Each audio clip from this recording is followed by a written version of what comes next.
Hello, everyone, and thank you so much for joining us. I'm Gloria Blackwell, Chief Executive Officer at the American Association of University Women, AAUW, and I'm honored to represent AAUW's 170,000 members, donors, and supporters, our 1,000 local branches, and 800 college and university partners for this important event with our partners at the EOS Foundation. First, I'd like to acknowledge and thank our sponsors for today's event. Simmons University, the HBCU Community Development Corporation, the Boston Women Leaders Network, the Boston Club, and the National Association of Diversity Officers in Higher Education. We appreciate your support and your leadership. AAUW has been at the forefront of advancing women in higher education for 140 years through advocacy, research, education, and philanthropy to increase pathways and the pipeline of outstanding women scholars and leaders across all sectors. But despite the increasing expertise, success, and qualifications of women, there are still so many barriers on the road to the top. We're committed to achieving gender equity in economic security, education, and through leadership opportunities. And our important collaboration with the EOS Foundation highlights the close interrelationship among all of these categories. And it shows how our nation is falling short for women in all three categories. And while our previous report showed that women are underrepresented among the highest wage earners at our country's top research universities, our new research, The Women's Power Gap at Elite Universities, Scaling the Ivory Tower, highlights that women also aren't getting the chance to lead at these institutions in presidential roles. The report examines the top 130 Research One institutions in 106 boards, looking at the presidency, pathway positions to the presidency and their boards, and ranking the institutions to reveal those who lead and those who lag in advancing women's leadership. You've seen the striking statistics. Despite earning 55% of all PhDs, only 22% of presidents of these universities are women. Only 5% are women of color. Asian, Black, and Hispanic women only lead 1.6% of these institutions. So let's face it, our universities must do better. When women don't have a place at the leadership table at universities, it's not only detrimental to the women denied these opportunities, it also undermines the next generation of women leaders. Women's student interests are often overlooked by current leaders, and they may lack role models and mentors in academic leadership. AAUW and the EOS Foundation are committed to not just highlighting the scope of inequity found in the report, but addressing the issues by advocating for change, legislation, transparency and accountability, and the adoption of fair and equitable practices. And while it is disappointing that most institutions are failing to give women, especially women of color, equal opportunities to lead, we are very hopeful that with your support, they'll heed our call to action. I'm also happy to not just welcome you, but to highlight our distinguished panelists who you'll hear from today.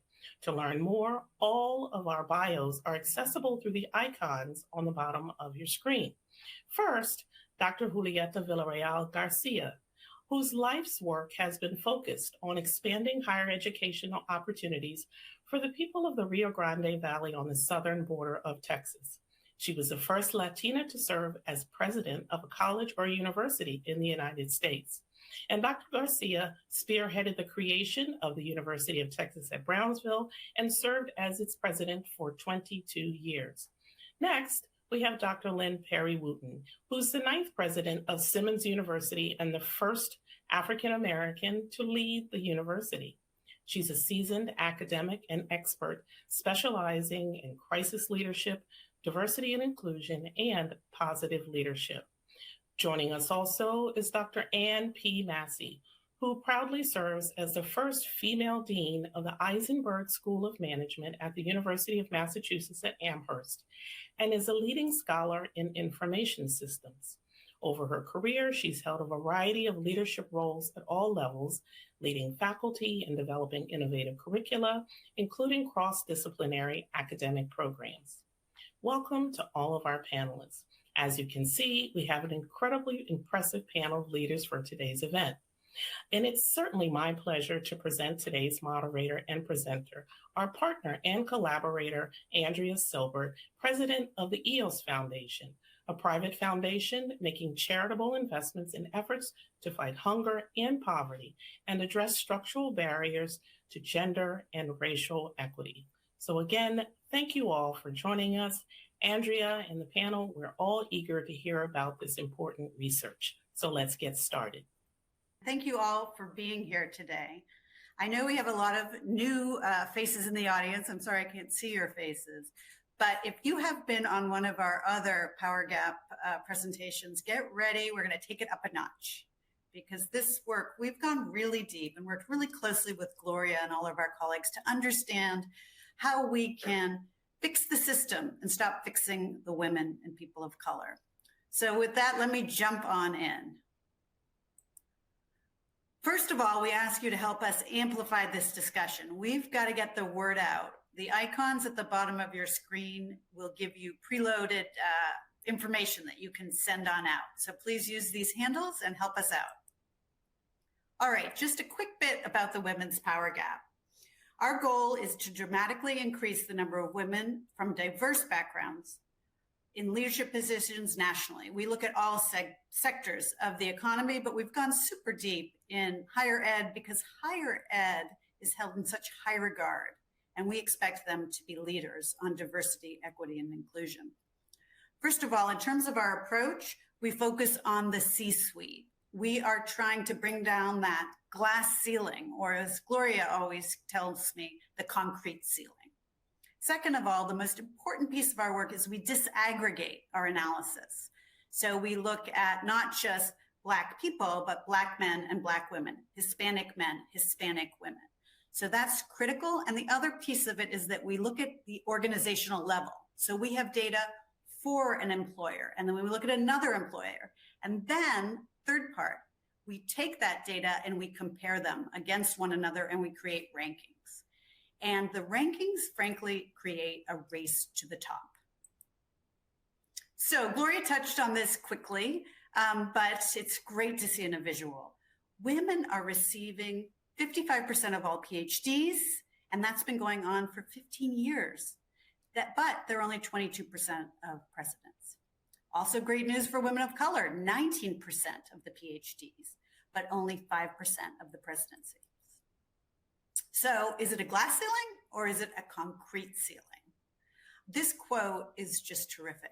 I wish I could share my story with you. However, I am still here under the glass ceiling. That was an R1 provost who spoke with us. We spoke with dozens of people in creating this report to understand qualitatively what was going on. This chart's pretty clear. Women are nearly 40% of provosts and academic deans. Then only 22% of the campus presidents. And if you want to be a system president, you may be out of luck, lady, because then you're only 10%. Now, there's something that we like to call the glass elevator, and we just want to make sure everybody can jump on it. There are more paths to the top for men. In fact, 25% of the men among these 130 presidents have either came from the outside, they could have come from business, government, or they took an alternative, like they skipped a step. They didn't become provost. They went from some other position, or they weren't academic deans. They skipped it. Only 7% of the R1 presidents who were women actually were able to take an outside or accelerated path. So men get to skip paths, we've been told, based on, quote, potential. And we've heard that word so many times, it's really funny. You know, I think we'll put a book together with all of these code words. Potential. Well, women have potential too. So how do we acknowledge women's potential? Women feel that they need to meet 100% plus, at times, the qualifications. Another great quote from one of the women we interviewed. A lot of the work to pursue top positions is in the social domain. Presidential searches are more about your golf game than your capacity to be CEO. Now, I'm not going to go into detail in this slide. Our report has so much data in it. We encourage you to go to the website and download that. You'll also have access at the end. But what this slide tells us is that across all categories, system presidents, provosts, academic deans, the president's cabinet, tenured full professors, women have not reached parity. Meanwhile, 52%, as you can see on that line, of the students at these schools are women. And you'll see below the men of color, how they're doing, as well as women of color.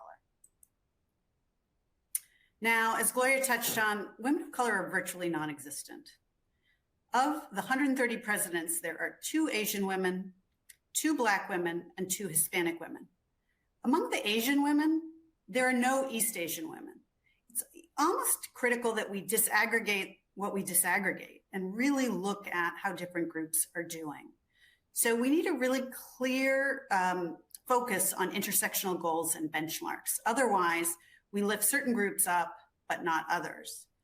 I also want to mention that among the 2 Black women who are presidents of R1s, Shirley Ann Jackson's stepping down and she has been replaced by a man. So now there's just 1. So let's start moving in the other direction.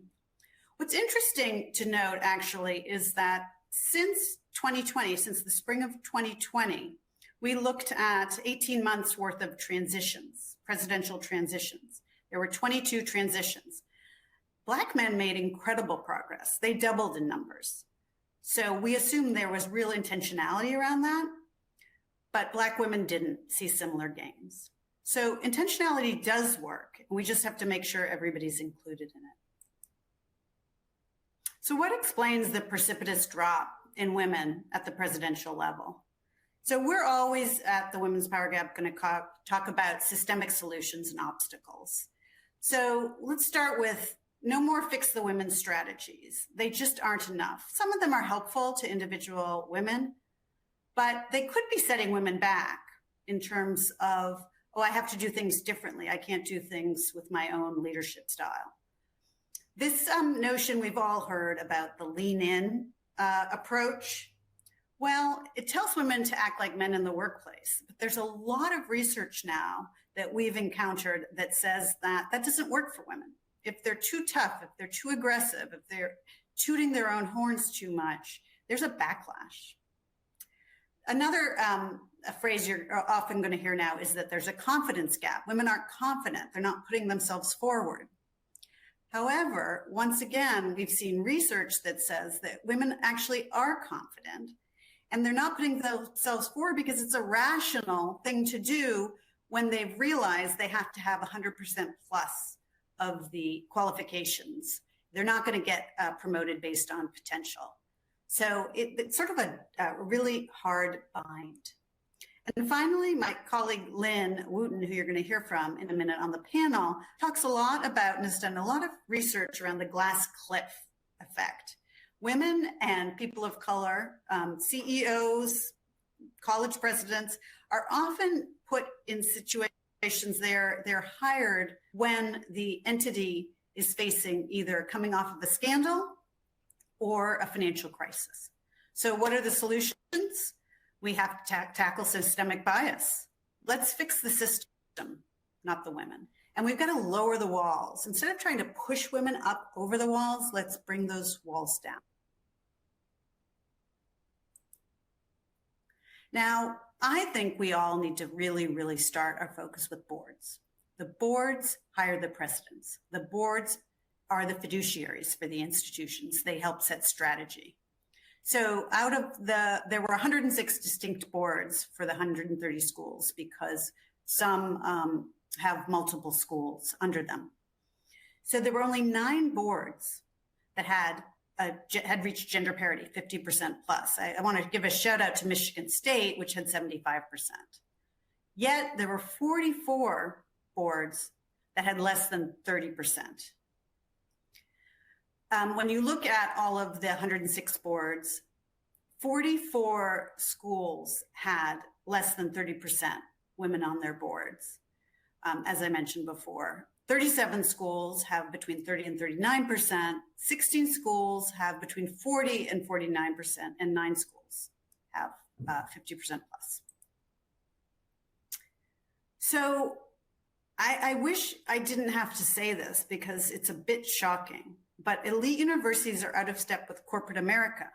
And we all know that we still need to really push corporate America. But one thing that corporate America has moved on is women on corporate boards, people of color on corporate boards, and transparency and disclosure. So 62% of the universities did not disclose their board diversity data to us. 60% gave us gender data, 50% gave us race data, but not for the boards, for their management teams. No schools make this data easily available to the public. We searched and searched on websites and just couldn't find it. So I think we have to think about in corporate America, they're shareholders and they can assert their authority. How can we create something like this?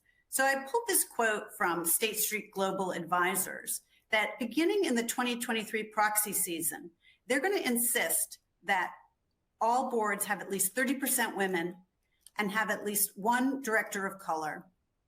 And they're also going to insist on disclosure, or they're not going to vote for the slates. A little bit of a pivot here to not all deans are created equal. And this is a little touchback to the compensation work that we've done. So if you look at the male-dominated deanships, so that would be medical school, engineering, and business, they pay a lot more than the female-dominated, which are nursing, social sciences, and social work. Frankly, it doesn't make a lot of sense. Now, I'm sure that many in the audience are saying, well, that's the market rate. Well, I want to just say that these schools are leaders. We all look up to them. They lead the corporate sector. They train our next generation of children and leaders. So they need to not stand behind this, it's the market rate. They need to lead society and say, we're going to set new rates. Because even though, for instance, it may take a person longer to get a medical degree than to get a nursing degree, once you're the dean of one of those schools, you're still putting in the same hours. So maybe there should be some small difference in compensation, but should it really be double?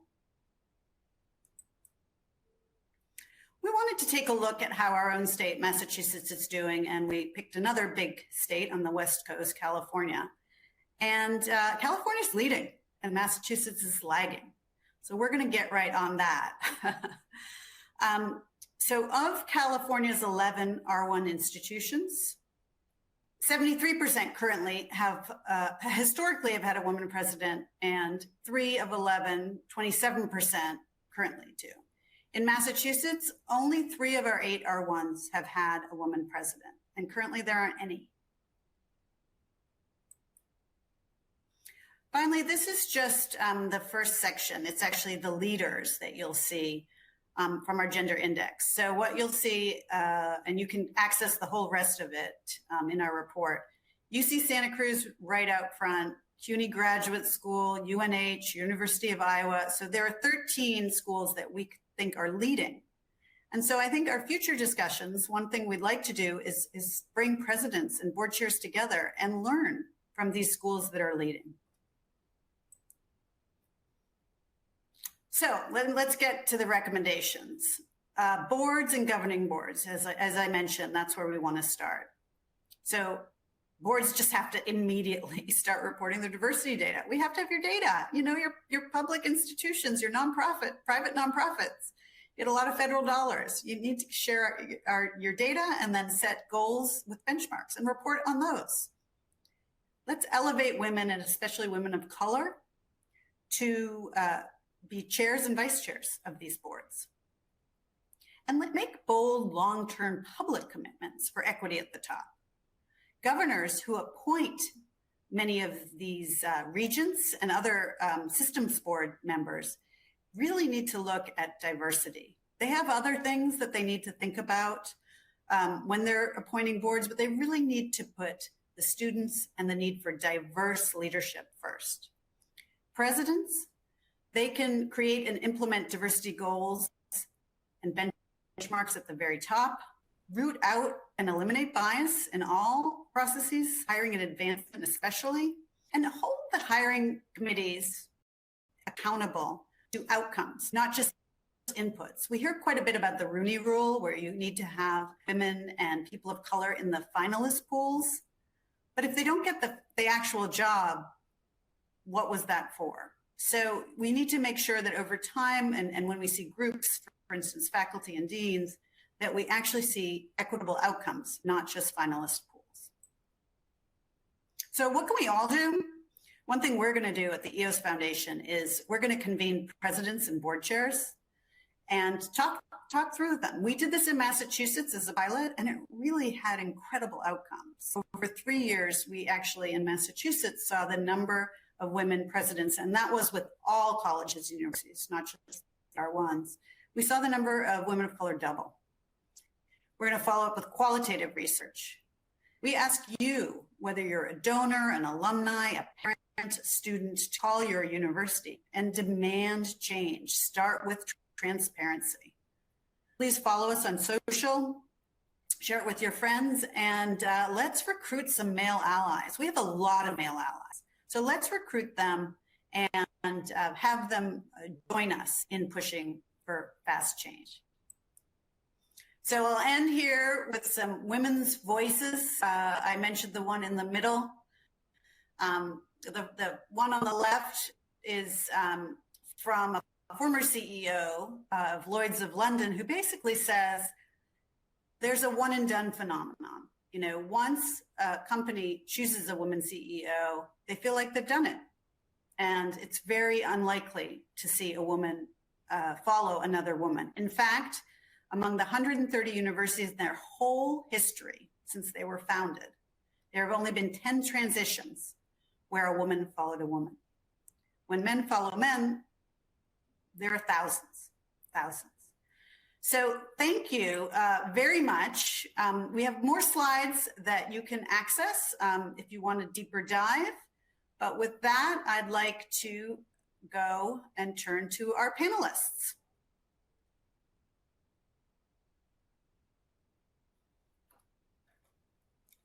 Hi, everybody. Thank you so much for joining us. Let's start with Lynn and Anne. You've both spent a great deal of time at R1 universities prior to where you are now, and for in Anne's case, where you are now. And both of you were deans of business schools. Would you talk about, which is not a traditional position for women, would you share any stories that you have or that you've had colleagues who have had coming up the ladder? Anne, let's start with you. Thanks, Andrea, and thanks for the presentation and invitation to serve on the committee or on the panel today. You know, as you've noted and people can see, I've been at a number of different universities before joining UMass Amherst almost 3 years ago now as the dean of the Eisenberg School of Management. But I will say that, you know, you were talking about past two different roles.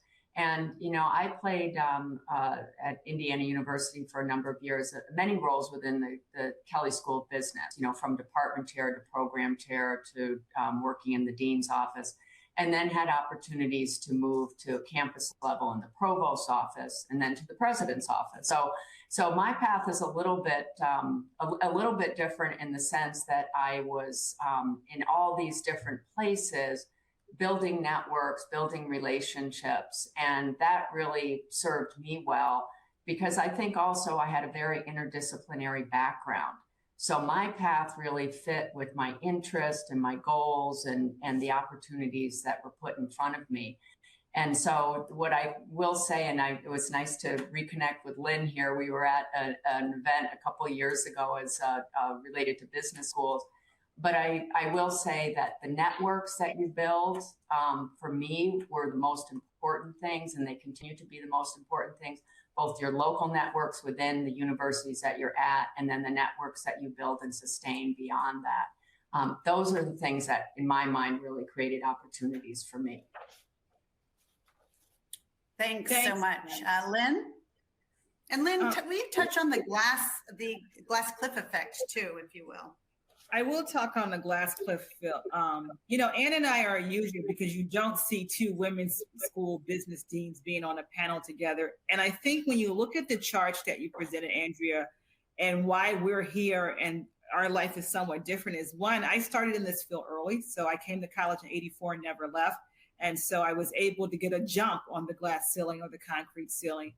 And then, similar to Ann, saying yes to a series of experiences and having mentors, coaches, and sponsors all helping me get to that. So like Ann, I was able to have a number of administrative experiences. I ran a research center. I had an NIH grant. I then went into the dean's office. But even when I was in the dean's office, I had a female provost, Martha Pollack, who's Cornell's president now, who was making those opportunities so that I was exposed. I also, as an associate dean, had a female boss, Allison Davis Blake, who's the former president of Bentley College, who were making those opportunities available for me. Fast forward, I get to Simmons, I have a female board chair, and then I had Helen Dryman, who was the previous president, so I had people mentoring me. The other thing that made a difference so that I'm different than these numbers are good male allies, including my husband, who's in the academy, who supported me through all my career and continues to support me, and men along the way who were sponsors when I weren't in the room said, you should give Lynn that opportunity, expose her there. When I got to Cornell, there was a great group of men who really shepherded me in learning how to be a dean and welcomed me to Cornell. So it goes back, one, we need systems change, what you said. We need more than women to mentor women, because I had a lot of women, but we need everybody to mentor. And our male allies have to step up. The other thing, and we're seeing this in the pandemic a lot, is it's hard to be the trajectory that Ann and I were on and to have a family and kids and to keep going on and going, because you have to take time away from the tenure track. You miss out on your publications. When I was in the dean's office, I had a middle schooler and an elementary school, but I also had good childcare. That's not everybody's life. And especially if you're in the social sciences, Andrea, what you pointed out, as a business school dean, I was making good money. So I could pay for services. But if I'm a dean of, liberal arts, it may not be the case that I can pay for those type of things. You asked me about the glass cliff. My best friend and co-author, who's dean at the Wharton School, and we've been friends since graduate school, we study crisis leadership. And one of our more recent research looks at the glass cliff and says, even when women and people of color make the C-suite, and higher education is the same, they get assignments that the organization is in crisis. It's usually after a scandal, and I think we've all seen that recently in some news stories, or it's that the organization is in financial crisis. And then people are like, oh, okay, we can have a woman lead, or we can bring in a person of color. Either, they can clean it up, or we'll just give them the chance, and if they fail, we'll blame it on them and not the crisis situation. So we need to be mindful, especially boards, of the glass cliff. Thank you so much. And you've both talked about having people along the way who have helped you. I want to come back to this notion of the difference between mentors and sponsors. But first, I want to get Julieta in because as we have gotten to know her over the past few months, she was the first Latina to be a president of any college or university in the United States. And she has so much to teach all of us. So Julieta, will you share with the audience your path and how important it was to have other women help you to become such a groundbreaker? Can you hear me well? Yes, we can hear you. Okay, good. Well, I would not have been named president had it not been for two very courageous women, steel-toed boots, if they could have worn them. They were heels in those days, but courageous and gutsy and determined to make a difference, not just with my appointment, but to make a difference in their position. And they believed that I was the one that could help make that happen. But I know from conversations, intimate conversations with them later on, that it was 2 against 5, a 7-member board at the beginning, and that they had to go one by one with their colleagues to convince them that I was the one that they should choose. And eventually, I was unanimously chosen to be the president. And I was appointed, and I began my job immediately, if you can imagine. They handed me the calendar of the president that day. And there was an interim president, and I sat at that desk and began to take those appointments. So there was no time to kind of grow into the shock that often occurs when you become president. But so they helped me not only become president and work in a community that was very difficult, because we're very conservative in Deep South Texas. And so there had never been a Hispanic woman, of course, president. So I was Hispanic, I was female, and I was very young. I was 37. And so that's much younger than most presidents. So I kind of had 3 strikes against me. And they knew that. They were in touch with the community off campus. So they were able to run interference, is the way I'm going to say it, run interference for me when things would come up in the community. And they would stand up for me and say, give her a chance. Look what we're doing. Make sure that we're giving her an opportunity. And then once we started to do some pretty magnificent work together, that momentum just wouldn't stop. And people then eventually began to believe that the decision had been right.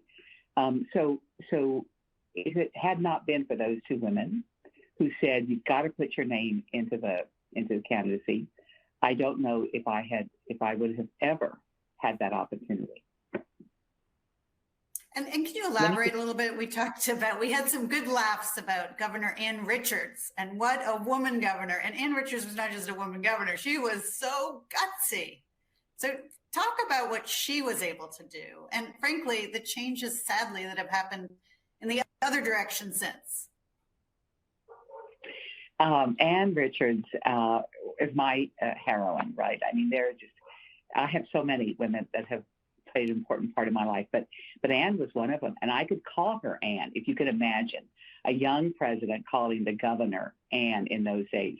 But she just became your best friend. And I remember making a joke one night and saying, I could call the governor right now and she'd answer my phone, because she's that kind of a person. And they say, well, there's a pay phone. This will tell you how long it was ago. Go and try it. I called the governor's mansion. To my great surprise, security officer answered and said, yes, governor's mansion, state of Texas. And I thought, oh, geez, now what? And I said, well, I'm calling for the governor. And he said, I'll give her the message, and hung up on me. That night when I got home, my husband called me out of the shower and he said, you need to take this call. And I said, I'm in the shower. And he says, you don't understand. It's the governor. She's answering your call. And so when I picked up the phone, she says, Juliet, what can I do for you? What's going on down there? So, I mean, she was, I use the word legendary. She made it a point during her time as governor to make a difference by appointing women to boards that then could appoint women or deal with these equity issues. But also she made it a point to help women succeed. The first building that we got on our campus, paid for by the state of Texas, was because of Ann Richards, and she came down and inaugurated the building. So I have been helped by very gutsy women. And let me just follow up with one statement.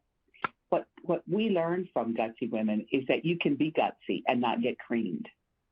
We needn't be so hesitant. I was too hesitant at first. But when I saw these 2 trustees run forward and not get creamed, when I saw Ann Richards do what she did, just getting elected, I learned quickly that the fight was okay and that it was survivable and that I could do it too. That's terrific.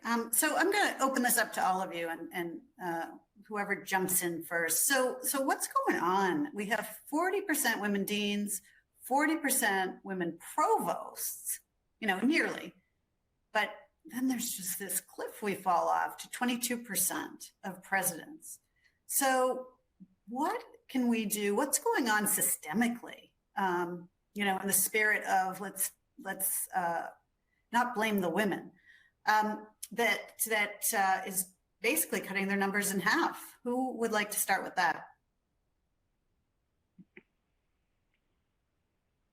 If I jump in here, you certainly know the data. I think, I hate to say this, but there is going to be some lag. I mean, and I'll speak more personally. When I started at Rensselaer Polytechnic in way back when, 1978, it was 12-1 male students to female students. And RPI, I'm proudly to say, had Shirley Jackson as one of the first presidents of a R1 STEM-oriented school for, I think, well over 15 years now. And I think it takes some time for us over the last just 40 years to get our, we've grown in terms of the number of PhDs in both professional and the traditional liberal arts areas. But moving our women, giving them opportunities, women and other minorities, opportunities to be department chairs, to be associate deans, to be deans, to be provosts, to move into consideration for presidents. I think we're seeing it. Maybe we're not moving as fast as we'd like to. So I think there is still some things that we have to do. But as Lynn and Juliet has said, getting our allies lined up, working our sponsors, and frankly, women being sponsors. As was said, we need to take on these roles. When we become deans, we need to sponsor women behind us. When we become provosts, sponsor women behind us. That will accelerate the movement of women and other minorities in and through the system. And I think we see that in industry, and I think we can see it here. We have some responsibility in our sponsor mentoring roles. Sponsor is, in my mind, key. And then also finding our allies that are going to help us move forward. So that's just my opinion from personal experience. Thanks, Ann. Thanks, Ann. I'm going to push a little bit on this because if women are 40% of provosts, from which 75% of all the presidents in this study were provosts first, 50%, 25% were academic deans, then it's not just the lag effect, though, because 40% drops to 20% and then drops to 10%. So I'm wondering, if anybody would like to talk about selection bias. Is that going on? Getting into the finalist pool, but not getting the position, because it doesn't make sense to me to have such a big drop. So, Lynn or Julieta, do you want to jump in on that? Do you know the story about how they got more women into the symphonies in our country? It was because they started to do blind auditioning. All the violinists, the great violinists, were men all of a sudden, and all the people that were chosen to be in our symphonies in our country were mostly men. Couldn't get women in there. And finally someone said, we need to do blind auditioning. And they simply had them turn in a tape or whatever it was, or literally behind a curtain, I don't know. And the number of women shot up. It's extraordinary. We need to learn from those industries that have made a difference. I looked at Princeton's board because you had listed their board as one that had a great variety of women and men and from diversity. And we need to talk to Princeton. We need to talk to them about how it is that they were able to do that, because they've got some good examples there of the different categories of trustees. They've got a huge board, and they've got great diversity on there. So there's some folks getting it right, and I think we can learn from them. Lynn, any thoughts? You made a good data story, right? 40% provosts, but the provosts are not turning into presidents. And so something's happening in that interview process. We need to educate our search committees. We need to change the paradigm of what we look for. Do we think of a university R1 president as a male? And are we looking biased towards certain skill sets, certain pedigree, a certain persona? And we have to change that paradigm and be more open to how we think about female presidents. And how do we do that? I often share with people when I sat in on a board selection for a State University of Massachusetts. It was a public meeting. I heard someone say, well, we need the president to be a rainmaker. And that was in his support for a man over a Latina woman. We really need a rainmaker. And, you know, when I ask people, what image comes to your mind, you know, because language matters, right? So how do we do it, Lynn? How do we change who people think of when they're thinking about a, quote, rainmaker or a CEO or a college president? Well, it starts once again the pipeline, and we have to make sure that women have the experiences. So, for example, are you letting your female provost have experiences for fundraising? Most of the time in the R1, the provost will definitely be the chief budget officer, but are they having experience for fundraising? So is there the fundraising bias? In my own research that I'm doing with Susan Brady and Jan Fowdy, the book coming out, we know that people don't see women as visionary. And so how do we change that? Because the way women think of vision and execute vision are very different from men's big, bold ideals. And so it's changing the paradigm of what we want for a president and being very particular that we make sure we invest in those skills as women move up the academic administrative thing. So they're not being neglected when it comes time for them to interviews for presidents and provosts. And getting women to raise their hand, right? Like you said, you got to raise your hand and taking off those leaps so that you can say, yeah, I was a rainmaker, and this is how I was a rainmaker. It may not look traditional rainmaking, but I have the skill set.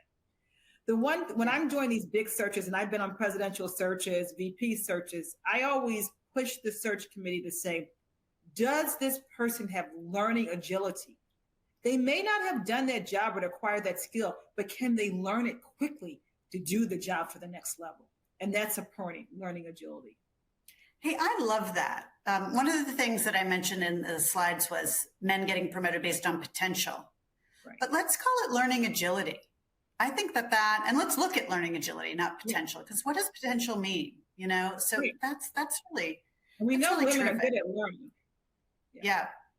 So I'd like to turn to solutions. Let's start at the micro level with what can women themselves do? And I'm going to point to you, Anne, because you and I had a great conversation about when you get a new position at another university, what can you do like contractually to make sure that you're okay? So do you want to share that story? Or it's not really a story, it's advice. Yeah, I think, you know, in talking with a number of my folks in my network and so on is, you know, when you are, oftentimes we've all experienced this, you're offered a position or being pursued for a position. And certainly we all, you know, that always feels good, right? It always feels good, you're wanted. But I think when women and even our male colleagues, when you're looking at an opportunity, you have to say, well, what's in it for me? And I don't mean just financially what's in it for me, but what's in it for me personally, what's in it for you professionally, because the women in higher education that we're all talking about, we've all worked hard to achieve what we have where we currently are. And that includes, for example, you know, your tenure and your status, most likely as a senior faculty member, senior administrator.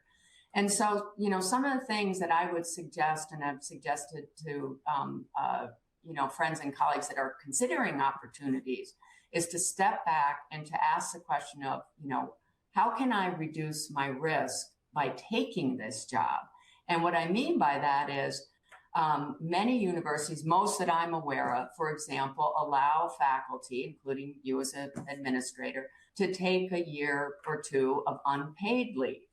You don't give up your tenure when you leave one university to go someplace else. And so you could go and try a position someplace else and still retain your tenure at your previous institution. We have a number of faculty that do that. They want to try something and they go away. If it doesn't work out, they can come back.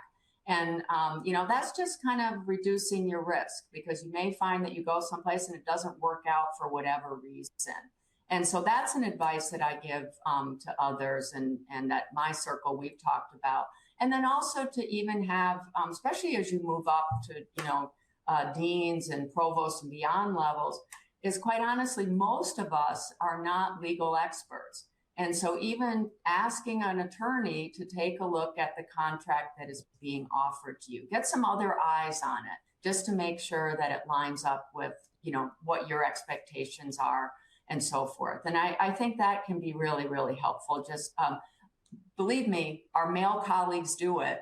And women, we sometimes are just too trusting and we're like, this is great. And I think sometimes we just need to step back and, you know, entertain, approach it in a little bit more risk minimization way. So that would be my advice. Yeah, and so interesting. The Commissioner of Higher Education of Massachusetts is a good friend and a real male ally, Carlos Santiago. And he said just so many of the men have their lawyers negotiate their package, and very few women do that.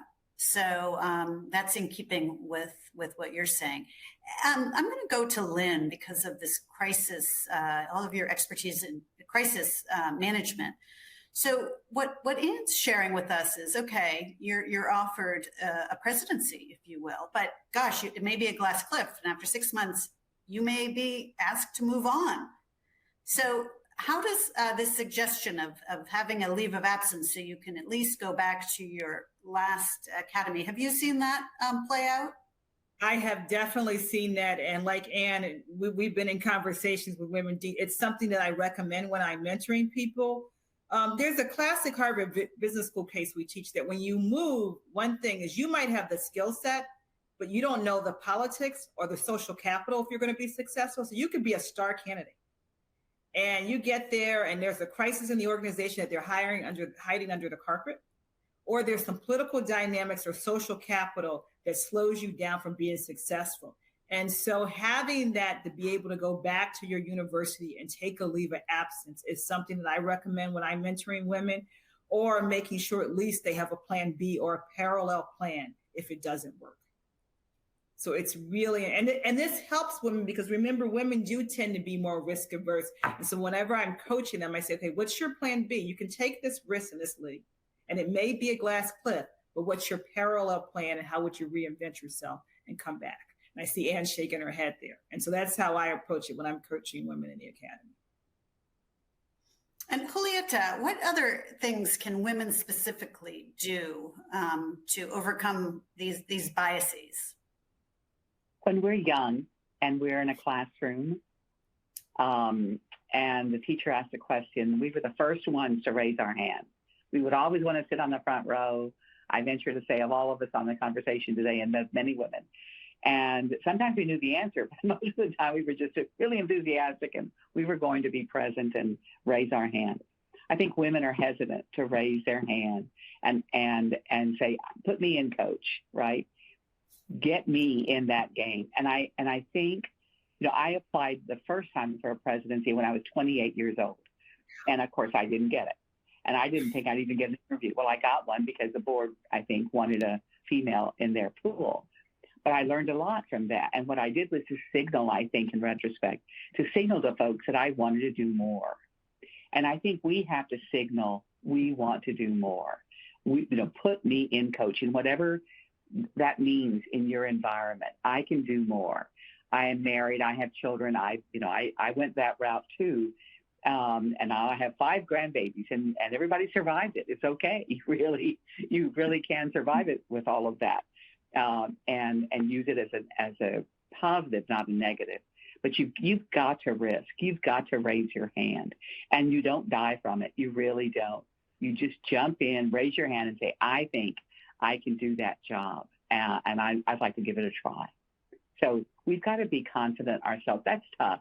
That's tough to do. We've not been taught to do that, I think, with regularity in our families or in our schools, and I think we've got to develop that along the way.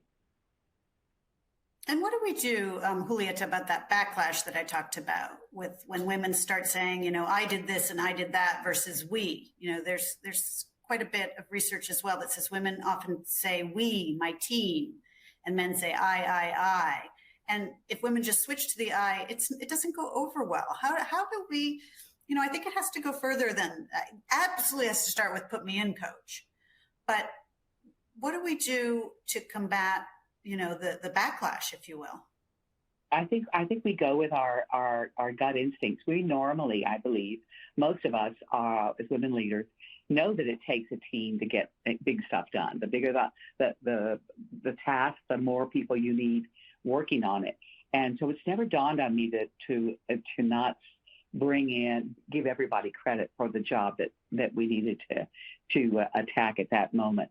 I do think, though, I made mistakes at the beginning by trying to be more man-like. I remember one of my colleagues, male, looked at what I had on, and I had a suit, and it was a pinstripe suit, and I had a little scarf. It looked very much like a tie.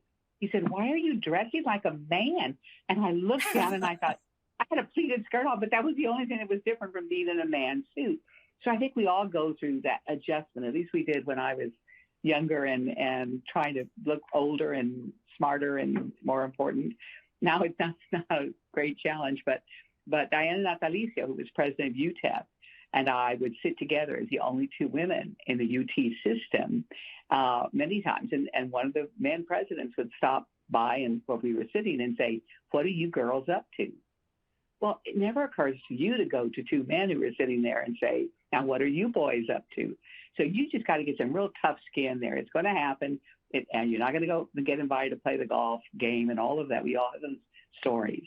But you also have the stories where I was working with a vice president one time, and we were working on a budget deficit, and he said, "It's not so bad." And I thought, oh, he's found a solution to the budget deficit. And he said, "It's not so bad working with a woman." He had been in the service, in the military, his whole career. He had never worked with a woman at his level. It's not so bad. So I think every that I've ever worked for, and I've worked for 9, where I had to approach differently. So that flexibility that was mentioned earlier is absolutely true. There is no one way to do it, and no one era where that works better. I think we've got to learn, and we're smart. We know how to do this. We just can't be we can't be hesitant to give it a try and to fail if that means. Yeah. Hey, picking up on that, Anne, you touched on mentors, and also I think you touched on sponsors. Will you share with everybody sort of the difference? Because it sounds like, I hope, Julieta, that man became your sponsor. He switched from saying, "Oh, it's not so bad to work with a woman," to saying, "Gosh, I want to be a sponsor to Julieta," and more than just a mentor. So Anne, why don't you lay out for the audience the difference? The way I distinguish it, and I'm sure there's more formal academic definitions, but, I think of a sponsor as somebody that is giving you advice, is, helping you, somebody you can turn to talk to.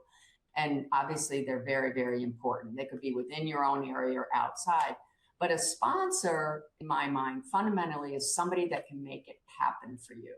Either they can give you an opportunity, put you in a position, right? The next step, the next position, or they have influence with somebody, right? That they can make it happen. They can talk to somebody and say, "Hey, Lynn would be fabulous in this. I think you should encourage her to throw her hat in the ring." So sponsors make things happen, and mentors are really important, and they give you advice. And in my whole career, I've been very lucky to have a number of sponsors, both in industry and in academia, that really, encouraged me and gave me opportunities and made connections for me with their influence network to make things happen. And that's what I was saying earlier.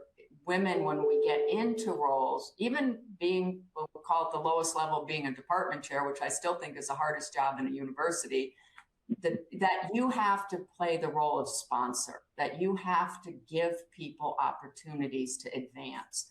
And I think that's what's really important here. And that helps build your networks over time and over many years. Terrific. We're going to, in a few minutes, open it up to questions. But I just want to go now sort of back into the nitty gritty that I touched on, which is sort of foundational to any change.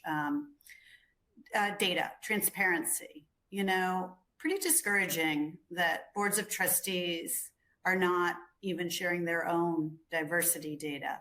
How do we make this happen? How do we encourage, there aren't shareholders, right? The way, NASDAQ can require all the companies on its listing to share their diversity data. How do we do this in higher ed? Lynn, you want to take a shot at it? We start with some of our governing systems. So there's AGB, the Association of Governing Board. There's accreditation boards. There's membership in various things such as the ACU. And if we're going to advance diversity, we know what gets measured gets managed. And having these governing bodies that everybody wants to belong to for legitimacy require diversity data and require people to manage and lead in it. Mm-hmm. That's pure and simple. Yeah. From your lips. Julieta or Anne? I agree. When Ann Richards made some key appointments to our Board of Regents at the University of Texas System, and those women and some that followed those women, other women, made a huge difference in the kind of data and therefore the kind of action that was taken. But the first one was just show me what you've got. Show me the diversity. Show me the salary level. Show me promotion of women on your campuses. Unfortunately, when those regents left their positions, that data gathering stopped. I mean, it was extraordinary. Presidents didn't have to gather the data anymore because we were only responding to one region. So changing and embedding it into policies of the universities is very, very important. So it lasts beyond any one of us. Anne, how about you? Any thoughts? I think, it's been said, the fact that accreditation agencies and other agencies are demanding evidence of our progress on DEI related issues, just forces us that we are tracking, and we should share this kind of data. More and more universities, R1 and beyond, are including these issues in their strategic plans. And so, as Lynn said, if you're going to include it in your strategic plan, then you have to measure it. You're going to have to show that data. So I think, there's some bubble up from the bottom that says, hey, you're claiming these things. Show us the evidence that you're doing it. And the boards are obviously one body within any given institution that the evidence could and should be provided. And what can each person on this call right now, on this webinar right now, what can individuals do? It's a real mix of folks within higher ed, professionals, most of whom have gone to top universities and colleges. Advocacy. I think that's my role, at least at my time in my career, and that's to be a very loud and sustained voice for other women and for minorities, for recruitment, for promotion, and for advancement, leadership. Lynn, last word on this one? My tagline every day is lift as we climb. So women have to invest in other women and sponsor them, and then invest in your own personal learning and development, but at your universities, invest in that collective learning agility so that we can all rise to the top and be better leaders. And Anne. Yeah, I can't say it better than Lynn and Julieta. I mean, you have to work locally. You have to make demands for, diverse search pools, making sure that the pool is diverse. And I think that we also have to consider our own biases, right? I think that's really important. We are members of search committees. We are looking at candidates. And so we have to be individually cognizant of our own biases because we're just shaped by our own experiences. So I think that's really important too. And I'll give a plug to a woman by the name of Robin Hauser, and some of you may have seen the documentary that she produced called Bias. And it's a wonderful film. She's done a lot of work with computer science STEM areas, but the movie Bias really tackles much to her surprise, her own biases about women and opportunities and other opportunities. So I really encourage you. We use the movie, the documentary, and various programming we've done here at UMass and at my previous institution. So I encourage you to watch it. It's very enjoyable, and Robin is wonderful and has some new things out about women and financial literacy. So stay tuned for that one too. I'm going to throw out a question that was given to us a bit earlier. The board is where the power lies. How do you get boards to share and distribute that power and be more inclusive?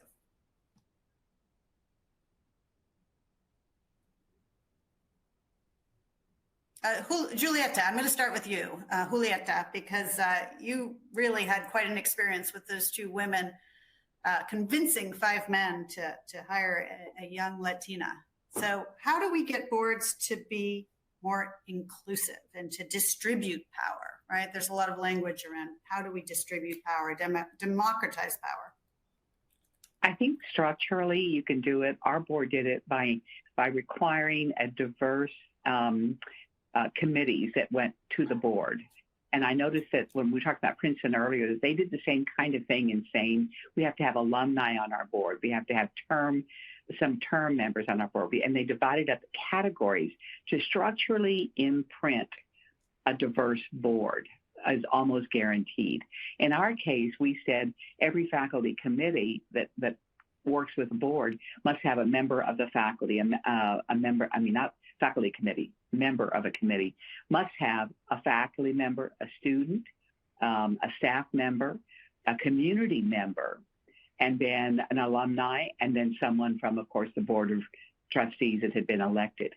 So that information was transparent throughout as we churned through decision making in committee.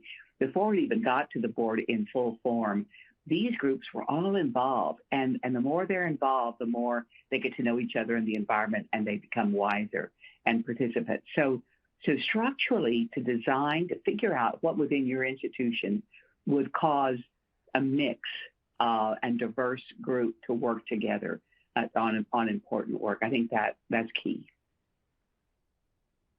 Okay, some other questions.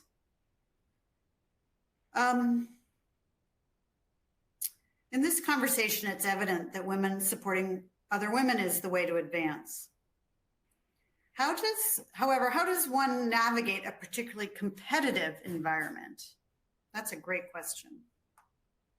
Yeah, and I'm not going to make assumptions about the gender of competition, but I can talk about two things from my own experience. So I have been in institutions where I've had a lot of support from women from a diversity of background and age groups. But I've also had sponsorship and allyship from men who are a generation above me.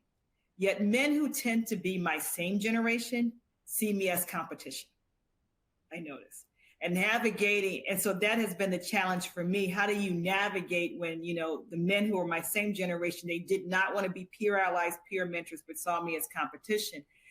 And the one way you do it is you expand your network and your allies. And so the people who don't want to support you, you move on and find other people. It may be inside your university, it may be outside your university.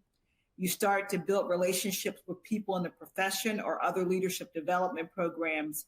But I think the key is that, yes, there is going to be competition, but you then try to build your own personal board of directors or allies and mentor beyond your competitors. Any other thoughts?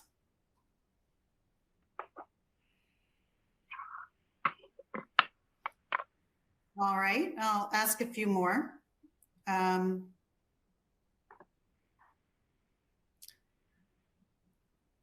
Has the ACE Moving the Needle initiative made any impact? It's been around for several years, but it appears to have lost a little momentum from this vantage point of this particular audience member. Are you familiar with this study? The moving the needle? That might be the answer to the question. I am not familiar with it. No. Okay. Terrific. So another question is, how do we get governors to appoint more regents, more, well, here in Massachusetts, for instance, the UMass system board has 17 members. There are actually only 5 women of the 17 that are non-student members. How do we get governors to prioritize this? Clearly they have a lot of pressure to help. I have to be honest and candid. They're donors, they're political donors. But how do we get them to really prioritize DE&I in their selections? Andrew, you made a good point. Governors listen to their donors. Governors are very political, so they are going to play the political game. But also, they do listen to chancellors and people running the universities. And I'll give a personal example. I sit on the board of my alma mater, North Carolina A&T, and was brought on, even though I'm not a North Carolina resident, because the chancellor advocated and nominated me. And so having system-wide thinking about what you want on the board, and you have to have lots of people messaging the governor to say this is what we need to advance diversity. Yeah. Okay. Anyone else? And Gloria, feel free to jump in too. You've got a lot of experience across so many industries. Why don't you share with us your thoughts? I think that was the perfect answer. I'll weigh in on another question. Okay. Let's go to the next question. Can you share tips for those of us that are non-faculty members that are interested in transitioning to administrative roles? Actually, I think that was meant to say faculty members who are interested in transitioning to administrative roles. Mm. Let me try that one. I was a member of the faculty when I applied for the presidency the first time. And I remember telling my husband, I'm not going to get it. I know I'm too young. I don't have all that experience, but I've got to signal that I want to do more. I want to be involved more at the university, at the college at the time. And just going through the process, just saying out loud, I want to do more, not in those words, but by applying for the presidency. First, you have to be willing to take the harassment that comes from colleagues. Like, why are you applying? Who do you think you are? You're just like one of us. And for me, what happened was, even though I didn't get the presidency the first time, what it did was to kind of catapult me into administrative work, because the new president chosen thought, she's going to get me into trouble here if I don't do something, or assign her to do something. So he assigned me to a very good position in administration where I learned what I didn't know over the next 3 years. And so that prepared me for the next opportunity, where then I became a dean. So sometimes you have to take the crummy job that nobody else wants, where you're not clear what the pathway is going to be forward, but just to move out of that rut that you're in, or that people have put you, and not be hesitant. You have to be young and dumb to do that sometimes, but it's worth it. And let me mention just one more thing. I had a male colleague tell me one time, when I was a baby president, and I was griping about being tired of being the only Latina on the board or on a committee, and being the only woman. And so every time an issue for women or Latinas came up, I was the one that was answering. And I was being just silly in making that comment. And he didn't say a word. He let me just dig my hole deep, deep. And then finally he said, too bad. Because as long as you're the only woman and the only Latina, until you replace yourself on that board or on that work, your job's not done. And I think he was absolutely right. When we get into those positions, our job is not just having gotten into the position. It's to open that door for the next generation of women. That's part of our job, whether it's for Latina women or Black women or women in general. Our job is advocacy and to pull people through that process with us. So I'm going to, we're going to go to the live Q&A portion. So I'm going to thank you all for attending. As we end, the Zoom link will appear on your screen, and please click that and we will see you in Zoom. Thanks again.